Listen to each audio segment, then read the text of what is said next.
العصفورتين اللي عندي طلعوا نتايتين، واكتشفت انهم ممكن يبيضوا عادي. زي ما انتم متابعين معايا من الاول وعارفين ان العصفوره دي دخلت لي من البلكونه، ورحت اشتريت لها واحده تانية، واخدت العصفوره ووريتها للراجل وقال لي انها نتايه، فاداني الصفرة دي.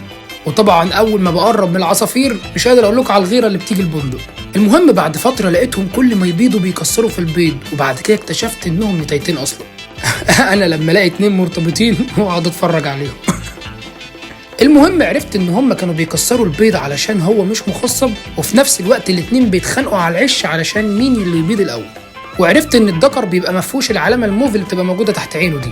عالم العصافير والطيور ده طلع حوار يا عم وانا مش قده. احنا نخلينا في الزراعه وخلاص ولا ايه؟